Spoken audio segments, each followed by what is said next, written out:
Alrighty, guys, we are live. Welcome back to the Sleuth Intuition channel. I'm your host, Patrick Vallejos. This will be a quick Sleuth Crew check in. Now, what these check ins are all about, just to give you guys an idea of what I have going on the channel, what we got coming up, but most importantly, it gives my members an idea of what to expect, in the next coming days or weeks. And if I need help from them or if they feel like they want to be a part of anything, they can reach out to me and if they feel like being helpful.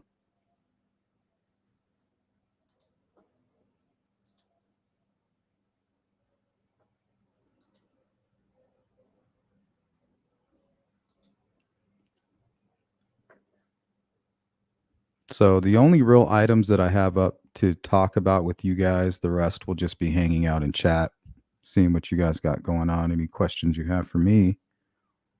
But it looks like Frank Meister did just post something in the chat, in the Discord, actually, better, that is very interesting. And it has to do with the Delphi case.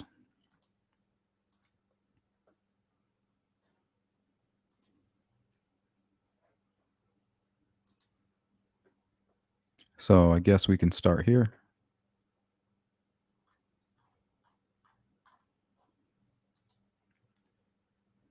Good to see you, Anthony. I appreciate your comment.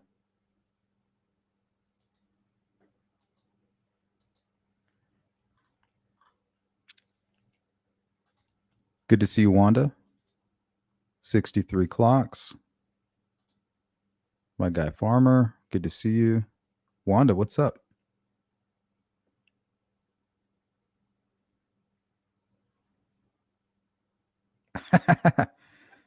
Yeah, you guys remember? These are all images that are going to be part of my new intro. It's going to be like a true crime intro for my channel. Basically going to be a comic book. You guys remember this?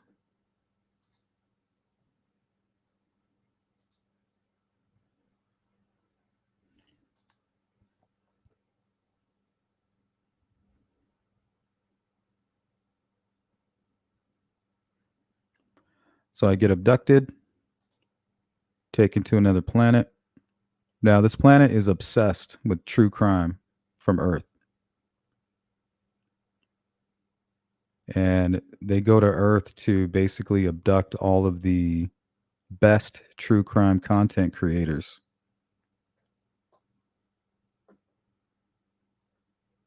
And then when they realize they have me, they try to leave me on a random planet.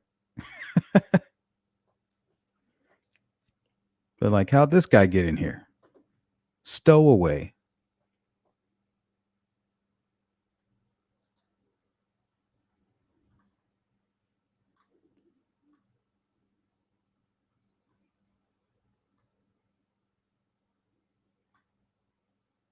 Good to see you, Rescue. Great job on Jordan Sofer's memorial cross. It's beautiful.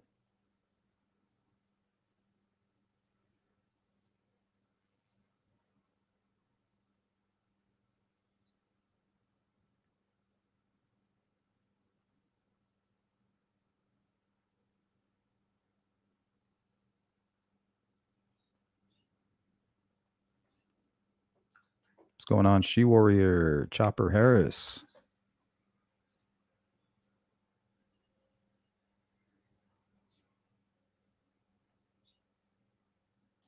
Julianne, Frank Meister. What's up, guys? Sensei, good to see you. Jamie Hicks. Solar Chef Steph. My guy Richard, good to see you. Appreciate all your support, my friend. Marbles, welcome in. Hiawatha. Ziggy, what's up?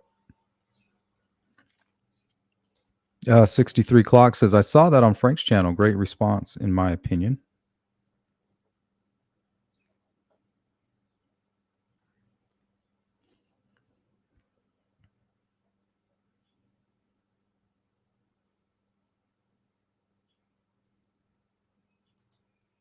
Good to see you, Robin. Sparky.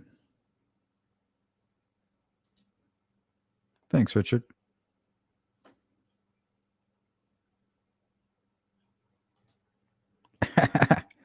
Imagine being on a new planet with Prof and Little Joe.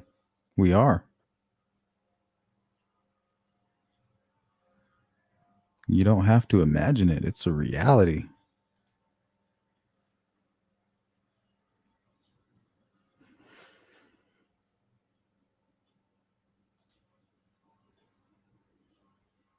Hiawatha says, I'm seriously about to leave. What is the cult of Delphi? It's just getting ridiculous. Getting ridiculous. It's been ridiculous since the first week. And we just keep going in circles. It's like everything is retroactive.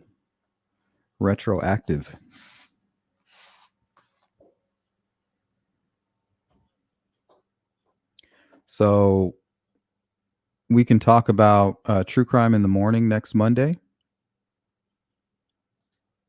Not quite sure what we're going to do.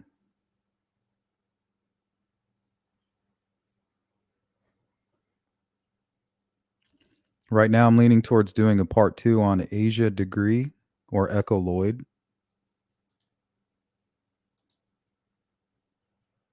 I actually had some folks reach out to me in Echo's case. Somebody claiming to be her best friend.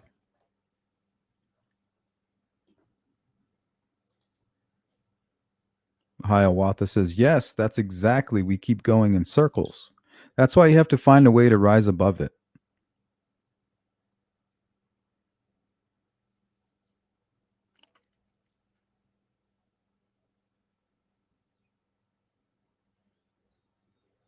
You don't want to be in the pig pen. You want to be looking at it from the outside as they all circle.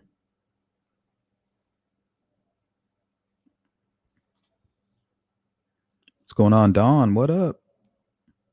Safe travels, my friend. Eyes on the road.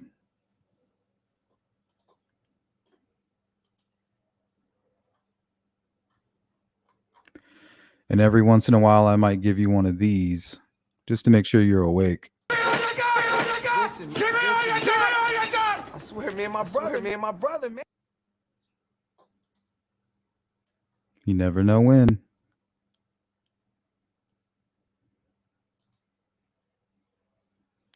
Casey Conwell. The documentary on Delphi sure did no favors in making anyone think Richard Allen is the guy in custody.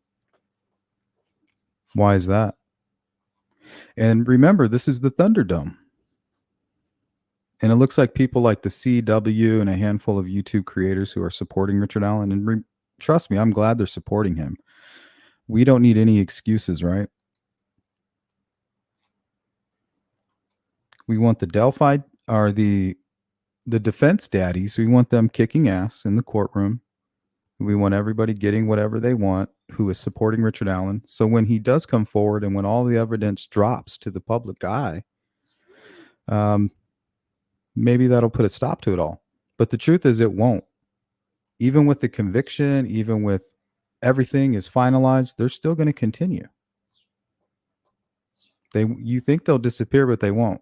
It can't be reasoned with. It doesn't feel pity. It doesn't feel remorse or fear. And it absolutely will not stop. Ever. That's just the name of the game.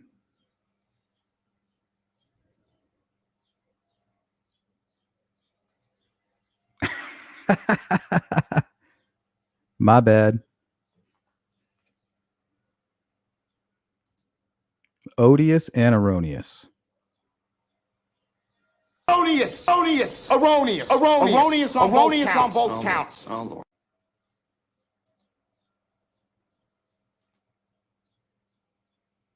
What's up, Sparky?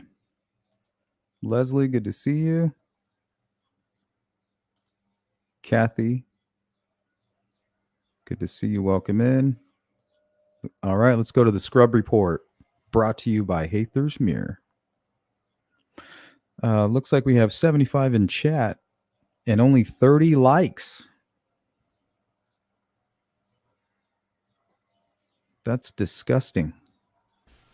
It'll get worse before it gets better. Thanks, Pat. I appreciate that. Now I'm feeling Swayze, a little Swayze.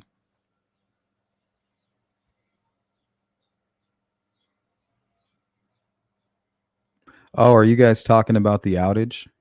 Yeah, it was crazy. We were watching a video about a solar flare, and then like 10 hours later, we're talking about a power outage. It said Verizon. I have Verizon. My shit's still working.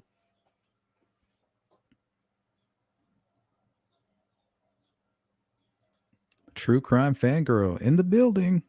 What is up? What is up? Sensei says I ain't no scrub.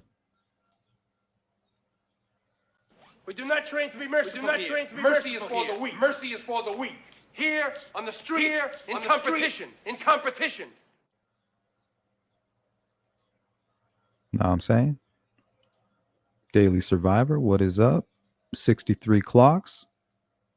Saying don't be a scrub. You don't want to be a scrub.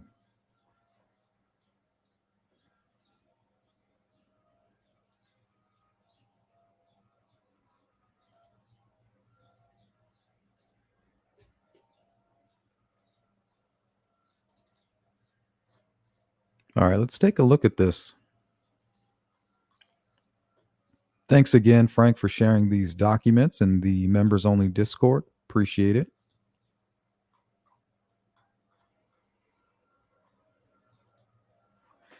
Let's take a quick look-see.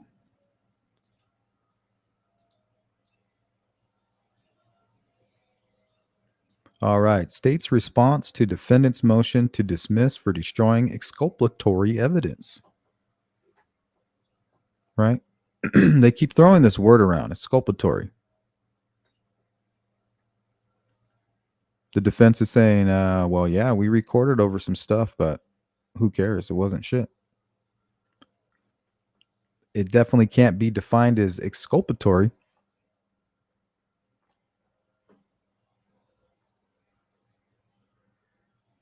And that might be up for debate. We'll find out. I haven't read these yet. But this is the response I think a lot of you were waiting for. Timmy, what up?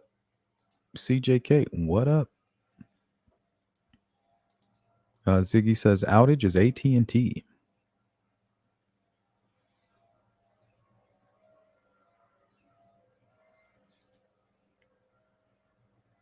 All right, keep it climbing, keep it climbing.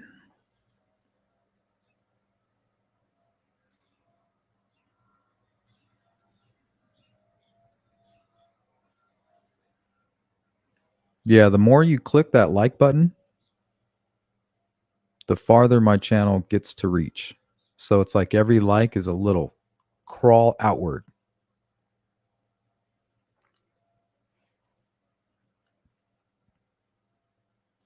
Nana's Gmail. Good evening. Good evening.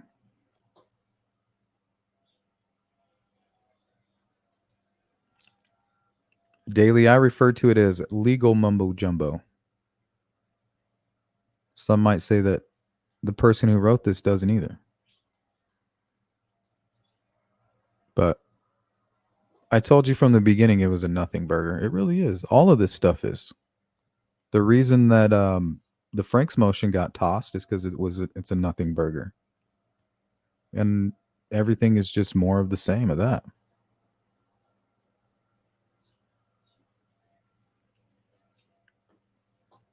That's why they're fighting it out in the public domain, in social media, word of mouth.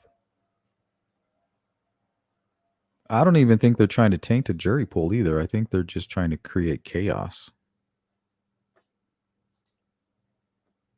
It's a win-win for the defense. If Richard Allen is found guilty, how does it affect them? It doesn't. What's up, Grunge Truck? Says no case like this is getting dropped for minor issues. Well, if let's say they had a witness that came in and said Well, we know that, yeah, I saw that guy, Richard Allen. He was on the trails. He was leaving when I left. And they're like saying, well, I left at 1:30. And I remember seeing him in front of me. Right. So let's say they have that on a video recording and then they delete it over it. Now that would be exculpatory, right? Because it's basically an eyewitness account stating that Richard Allen, it's basically impossible, according to this gentleman, for him to be there at the crime scene if he's leaving and he's in front of him half the way home, He knows for a fact that he left. So that would be different. They keep trying to, they're making a monster out of clay, right? They just keep building it up until it's this big monster and it matches the actual crime. And it's not little old Ricky. But the fact of the matter is, it most likely is. Why and who helped him? I'm sure soon he'll let us know. Let's see here that on August 10th, 2017, Carroll County Prosecutor's Office investigator Steve Mullen,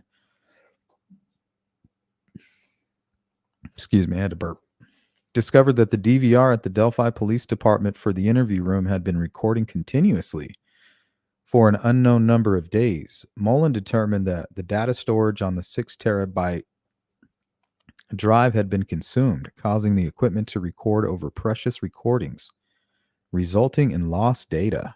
Investigator Mullins called the company who installed the DVR immediately in an attempt to recover the information.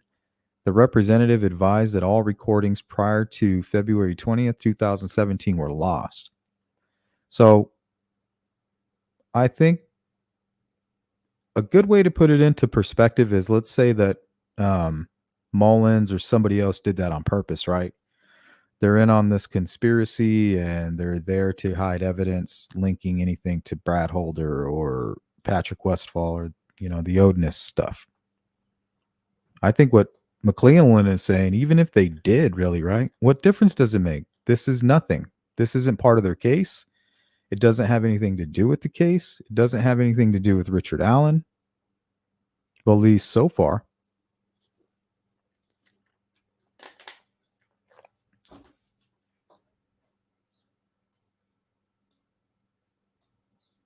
Investigator Mullins called the company who installed the DVR immediately in an attempt to recover the information. The representative advised that all recordings prior to February 20th, 2017 were lost.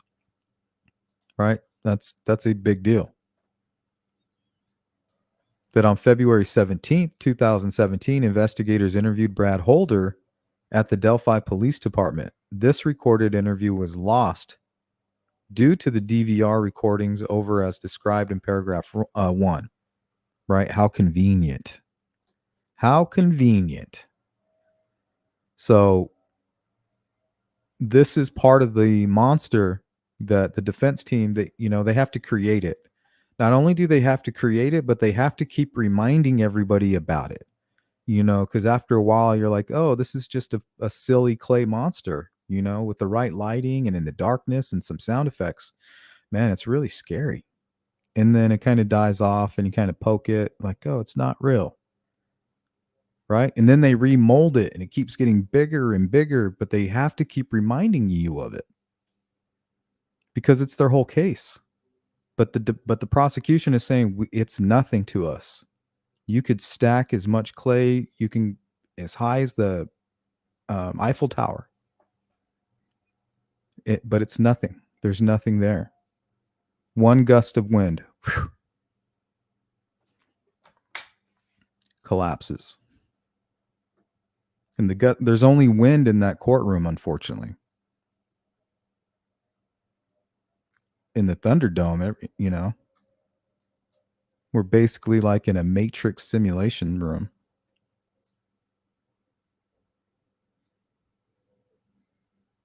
Paragraph: the narrative summary prepared by investigators from that interview has been provided to the defense. So they're saying everything that happened and everything that was gleaned from the interview is provided, right? Like, look, these guys aren't involved. Here's why we know that. We're not concerned. Number 3, that on February 19th, 2017, investigators interviewed Patrick Westfall at his home. Narrative report has been provided to the defense. The report does not indicate that the interview was recorded, and no recording has been located in the state's possession. Right? How convenient is what the defense is saying. Right? Our prime suspects mysteriously all their interviews are gone. Right? But it's like saying, what about an interview with some random person that just happened to be not even there that day? They were just interviewed. Right? What if they lost that interview too? You're not going to hear anybody crying about that. But that does happen all the time.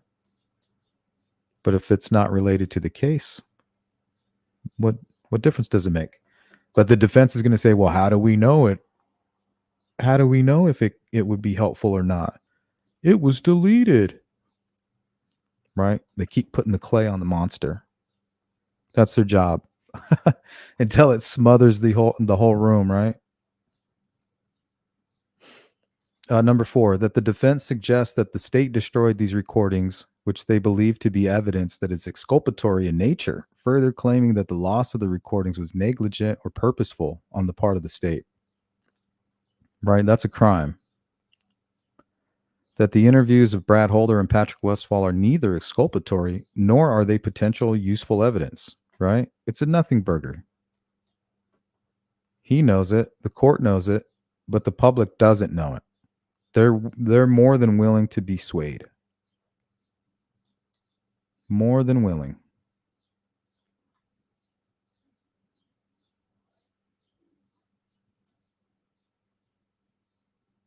The state did not destroy any recordings maliciously or in bad faith. Oh, we're supposed to believe you, McClelland? Mr. Freemason? Mr. Buddies with Brad Holder? The boss? Slick Nick? I do, in this case. The Due Process Clause does not impose on the state any undifferentiated and absolute duty to retain and preserve all material that might be of conceivable evidentiary significance in particular prosecution. Arizona versus Youngblood. Youngblood. The state only has a constitutional duty to preserve material exculpatory evidence and evidence that is potentially useful to the defense. Well, they think it's useful. That is evidence that might be expected to play a significant role in the suspect's defense. Well, isn't it? But maybe it's not. This is all for the Thunderdome. Thunderdome Promotions. Brought to you by Thunderdome Promotions. The mere possibility that a defense may have been created in the future by a piece of destroyed evidence does not mean that there was apparent exculpatory value at the time police acquired the item. The fact that evidence had outsized significance, maybe that's the reason they waited to arrest Richard Allen.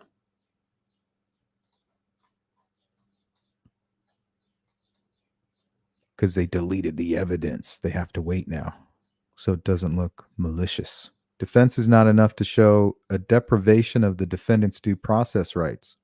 Number 8, that the defense is merely speculating that the interviews that were recorded over will aid the defense.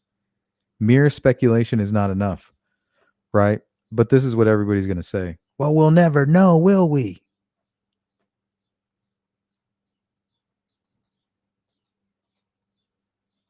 So this is probably the Delphi daddies right now. You're going to cry in the car. You're going to cry in the car.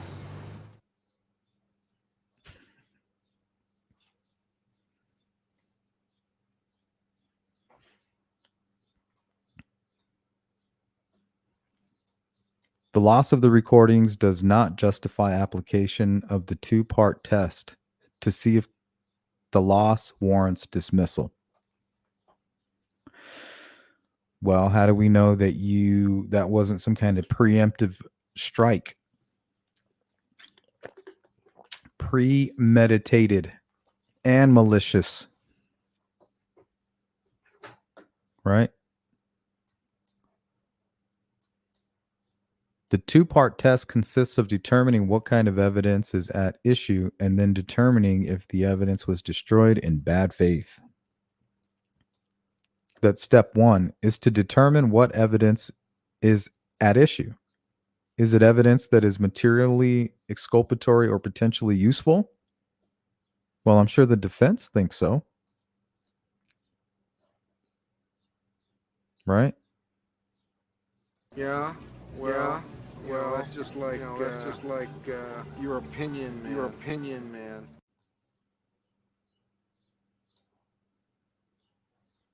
Evidence is materially exculpatory if it possesses an exculpatory value that was apparent before the evidence was destroyed and must be of such nature that the defendant would be unable to obtain comparable evidence by other reasonable available means. Yada, yada, yada.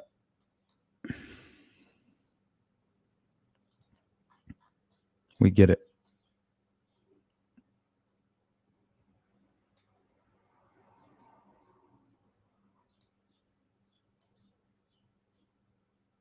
So that looks like the gist of it all.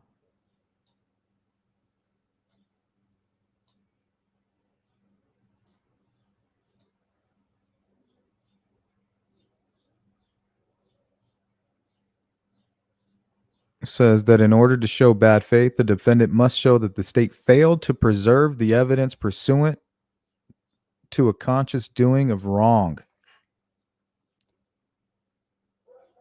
Well, maybe they did. Let's go to the chat. I think we kind of get the gist. What's up, Casey? Is it correct that they interviewed the two initially, which were lost, and interviewed Westfall again in 2023? I don't know if it was again or not, but they're basically saying, you know, we have our interview, we have all the information that we got. You know, we can give you the narrative of that interview. The defense is going to say, well, that's not good enough.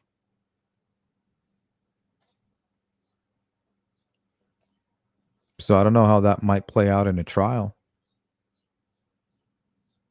Might piss a jury off, really. Especially if they're become convinced by the defense's strategy and their theories, you know?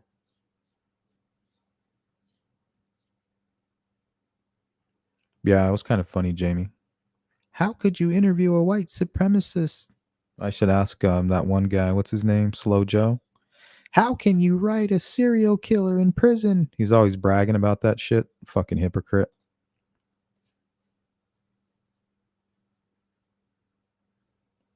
What do you think about this Brent Eastman guy?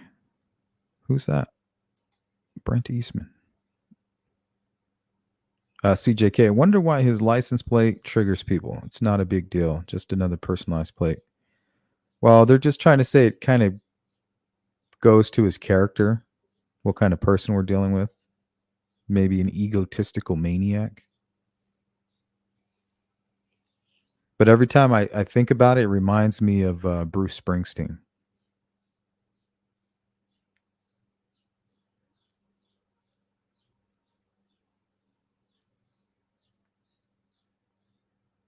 Frederica, it's just a way to keep it going. I still think they all need to be replaced. See, I hear that a lot. Like, hey, just replace them all.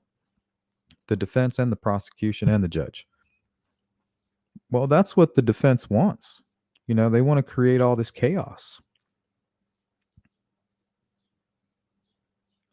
Don't buy tickets to the haunted house, right? I call it the Master of Puppets. And it's brought to you by Thunderdome Production. And we all know who the roadies are.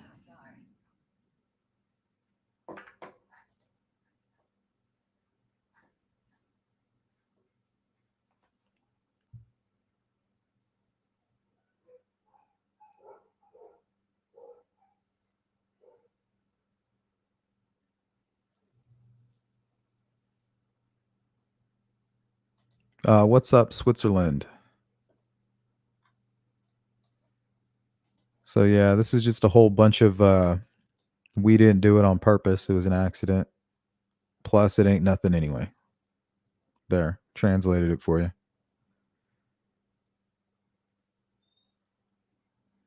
Let's read this last page. The lost recording of Brad Holder was clearly not materially exculpatory.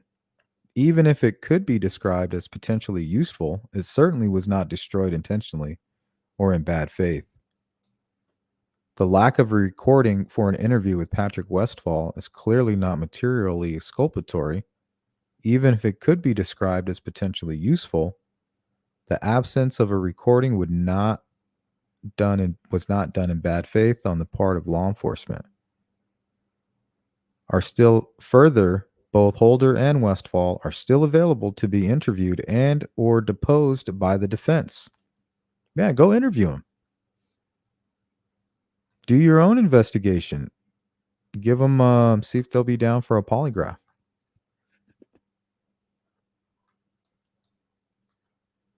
But they don't want that. You guys, they don't want any truth. This is the Thunderdome.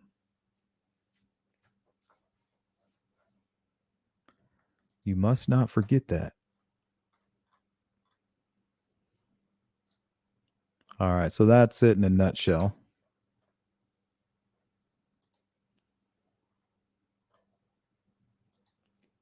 What's up, Brad? From outside of the grid. Welcome in. Tech Death, what's up? Periwinkle, what's up? Just a Mum, what's up? Casey says, I saw a report saying they had interviewed Westphal again, in which he had a different answer compared to his initial interview. Wondering why they would interview him again after Richard Allen arrest. Not sure. He told me that he took a polygraph, 4-hour polygraph. And when he came out of the polygraph, they were interrogating his teenage son. And I guess he got upset by that.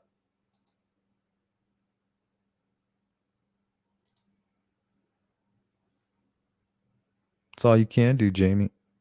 Duke Nukem. Maybe he drives a Boss Mustang. LOL.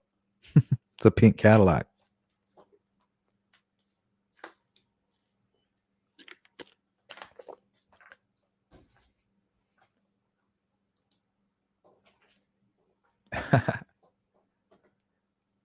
Yeah, who knows? What's up, Brain Dancer?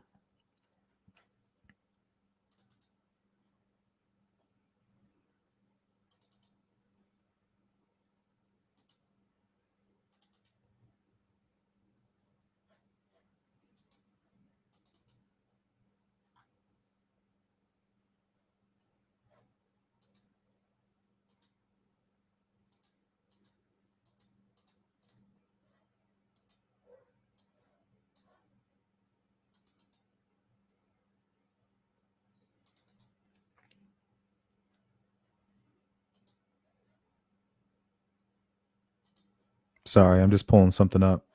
Sorry for the silence there.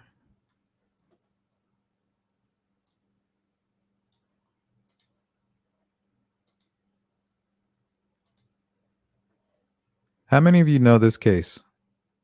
Asia Degree. Asia Jakilla Degree.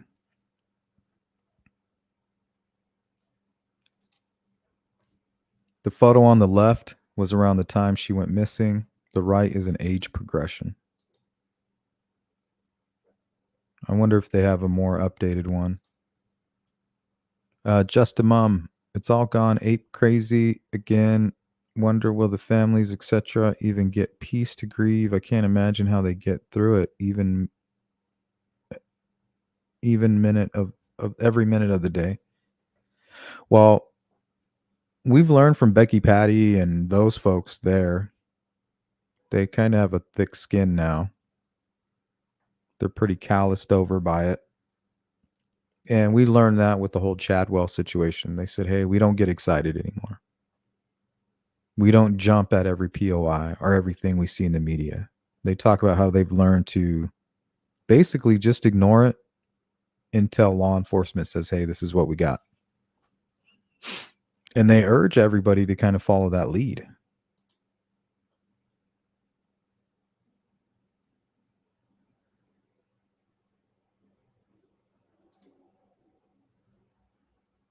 Tech death. I'm known the story in and out. Yeah, this is a hard one.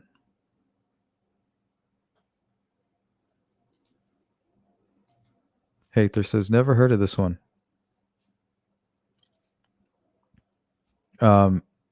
Asia was born August 5th, 1990. Went missing at the age of 9 from Shelby, North Carolina. In the early morning hours of February 14th, 2000. For reasons unknown, she packed her book bag, left her family home north of the city, and began walking along nearby North Carolina Highway 18, despite heavy rain and wind. Several passing motorists saw her. When one turned around at a point 1.3 miles from her home, began to approach her, she left the roadside and ran into a wooded area. In the morning, her parents discovered her missing from her bedroom. No one has seen her since.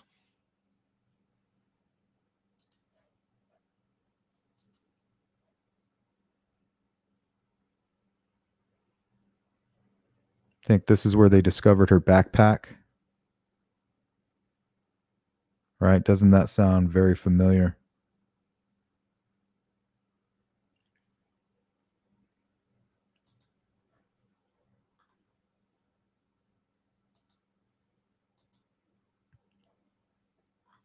This was a photo that was actually found near some of her items in a nearby shed, along with this book. And inside her backpack was the shirt, nightgown that didn't belong to her. That's where the image was found. This little shed right up the street from her home. There's the owner, kind of telling us where she found it.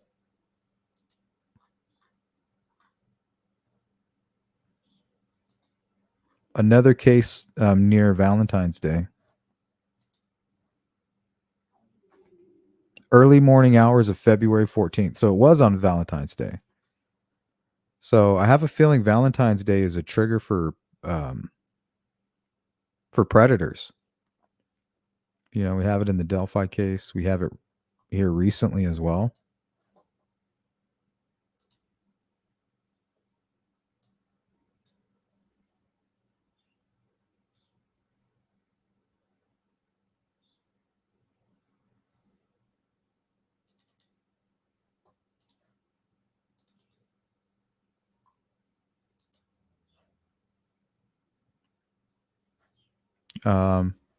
Oh, here's another. This is a vehicle that was a vehicle of interest.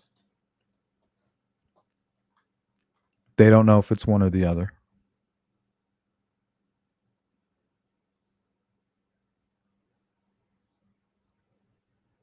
So most likely somebody that was close to her lured her out. Once she got out, he acquired her and then killed her. Most likely tried to start an inappropriate relationship. Either she refused or one or the other. Either way, she couldn't live to tell about it. Is most likely what happened in this scenario.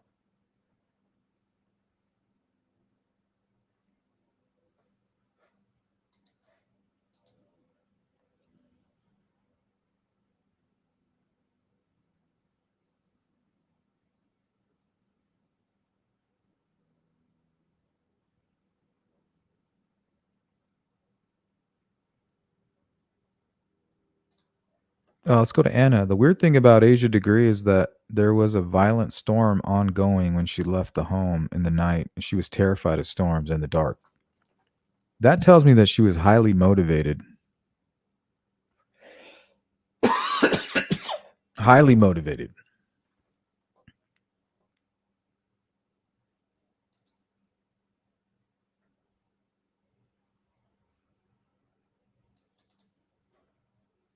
Is the type of child that would give you the shirt off her back. She never wanted anybody mad at her for anything. She wanted everybody to be her friend. She wanted everybody to be happy. After 20 years, I still believe my daughter is alive. I do not believe she's dead. And I know somebody knows something. I'm not crazy enough to think that a 9-year-old can disappear into thin air without somebody knowing something. It was 20 years ago on Valentine's Day. Aisha Degree disappeared in the middle of the night. The fourth grader is believed to have left home in the hours just before dawn, walking out of her Falston neighborhood near Shelby, North Carolina. Witnesses saw her walking along Highway 18 within a few miles of her home. A tipster reported she possibly got into a car. More than a year later, Aisha's backpack turned up at a construction site 30 miles away. It raised new questions but yielded few clues about the missing girl's whereabouts. A search was done of that area, same type of situation. Let's go to this comment by Tech Death. This was a kidnapping where she thought she was meeting the kid in the pic is set up. Yeah, back in these days, we had what you call pen pals. So if somebody was able to maybe find one of her special places or find out a place where she hides, the killer may have left her a note, right? And it might even say for Asia. She picks it up. It's a photo. And in the letter, it says, "Hi, my name is such and such. I'm another small girl from the other side of town. I'll be here such and such."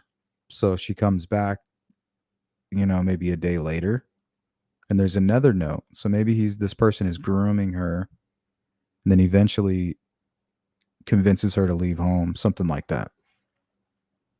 People were interviewed, evidence was collected and sent off, and until this day, Aisha's still not been located. So this is near the area where she was last seen. Detective Tim Adams came out of retirement in 2014 North to work Carolina. the case for the Cleveland County Sheriff's Office. He's on a team that includes the FBI's Charlotte Field Office and the North Carolina State Bureau of Investigation. These agencies have been on the case since Aisha disappeared, but have recently redoubled their efforts. This new team, which first met in 2015, now meets regularly to sift through clues and evaluate new information and results from interviews. The case still generates hundreds of leads, including 45 in just the past year. The FBI is offering a $25,000 reward in the case, on top of a $20,000 reward posted by the Sheriff's Office and the community. Billboards are posted along local roads where Aisha may have been before she disappeared. And the National Center for Missing and Exploited Children recently released an updated age progression photograph showing what Aisha might look like today as a 29-year-old woman. The national nonprofit produced another age-progressed image of Aisha 5 years. That's pretty cool how they do that.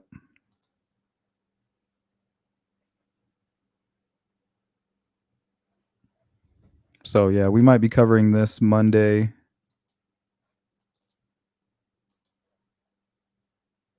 Or another case, Echoloid. I don't know if you guys are familiar with this case or not.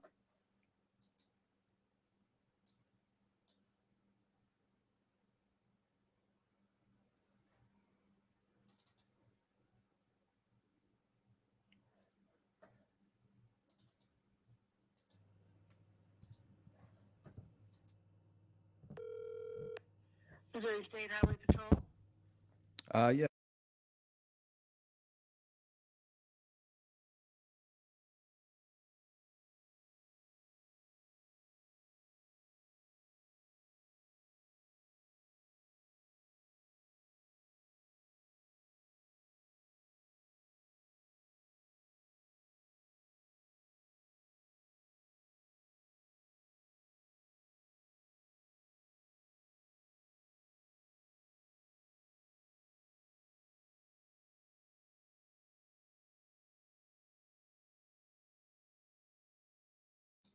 Looks like she went missing May 10th, 2020.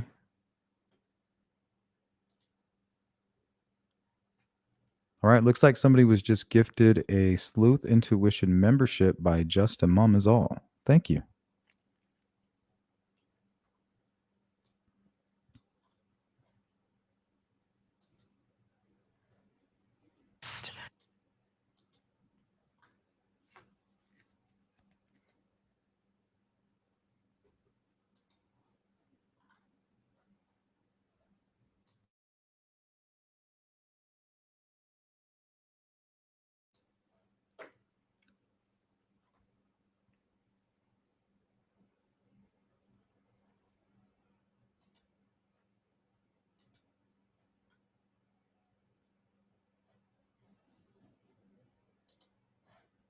Yeah, this is a really messed up case.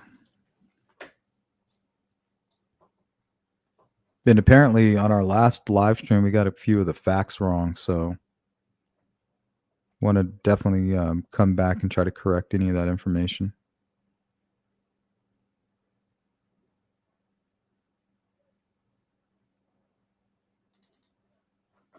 New plea for help tonight from the family of a missing woman. This woman here vanished without a trace from Benton County about a year ago now. Marina Silva joins us from Warsaw with the family's new plea for help.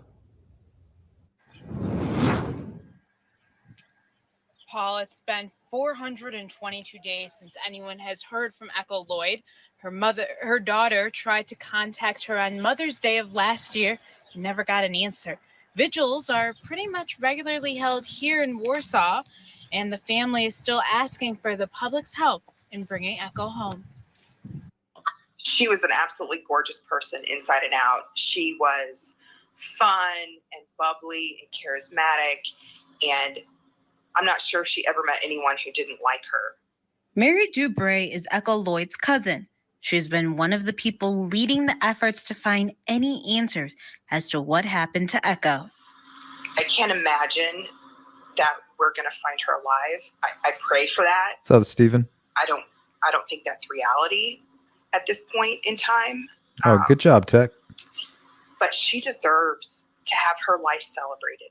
Echo went missing from her home in Benton County in May of 2020. Her daughter was in constant communication with her, and I know there were other people that she talked to on a regular basis.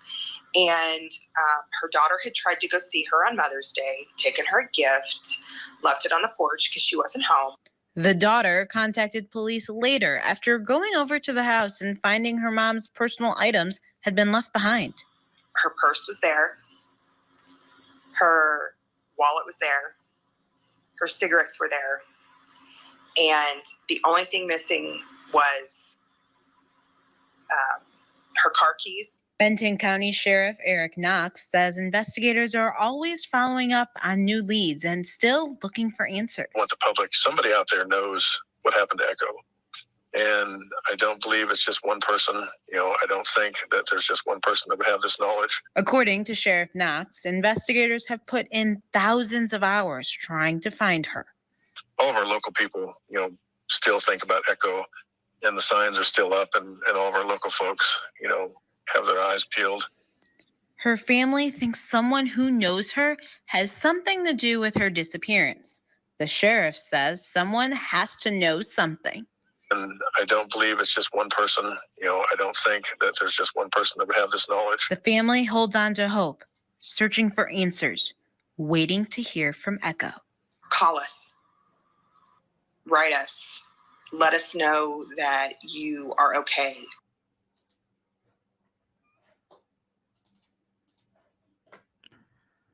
Yeah, so we might be covering that case. One of those two Monday, maybe even Monday and Tuesday, both of them. And also, members, I have some great news for you. This Saturday, right now, I'm pretty sure it's going to be around 6 p.m. Mountain Standard Time. We're going to be joined by Kristen from Beyond the Crime Door and Fig Solves. So we get those two all to ourselves for a members' private meeting. I'm pretty excited about that, and I definitely know you guys are. So we have that to look forward to. Remember, that's going to be this Saturday, 6 p.m. Mountain Standard Time. Kristen, Beyond the Crime Door, and Fig Solves. They are getting abducted.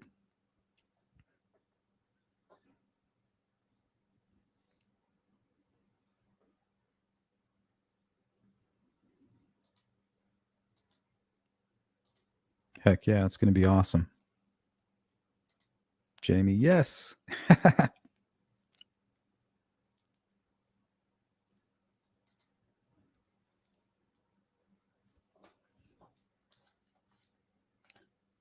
So that's pretty much going to be it, guys. I just wanted to check in, give you any Sleuth Intuition channel news, what to expect in the upcoming days and weeks. We might go live a little bit later today on Delphi. And also, don't forget on channel 2.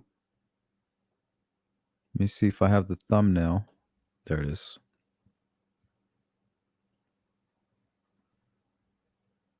And I believe this is going to be Monday at, I want to say 2 p.m. Mountain Standard Time.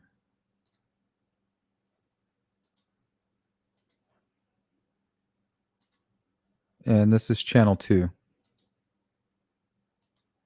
This is like a political, sci-fi, everything that's not true crime. Titled Phil Schneider and the Underground Military Bases.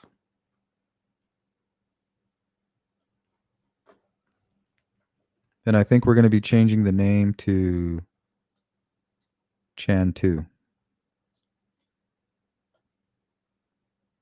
Might have 2 N's, I'm not sure. This will be Monday, you guys. So if you're not subscribed to channel 2, it is mostly politically conservative, right-leaning, nothing radical. But that's what you can expect. But definitely open-minded, and everybody's welcome there.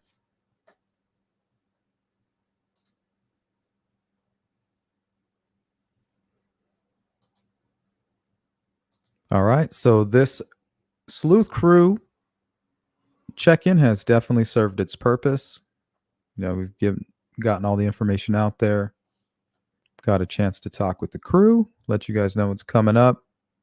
Tech Death got a membership by Just a Mom. So you never know. Anything could happen. It's Sleuth Intuition 2. And if you go to my homepage and you see the channels that I have listed, you can click that link as well.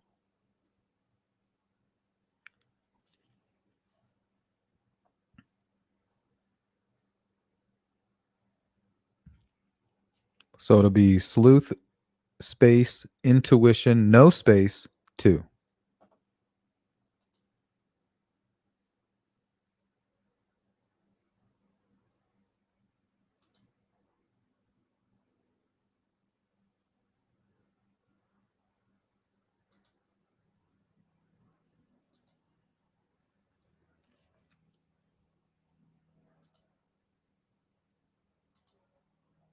Thanks, Timmy.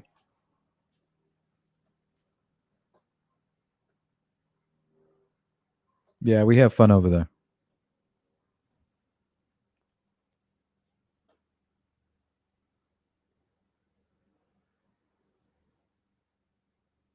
All right, guys, that's it. If you have anything else or any questions for me, feel free to shoot me an email at sleuthintuition@gmail.com. If you're part of the replay crew, drop me a comment. Let me know what you think about today's check-in. And if you are already subscribed, consider becoming a member. And don't forget to like and share the video. It's pretty simple. Don't be a scrub.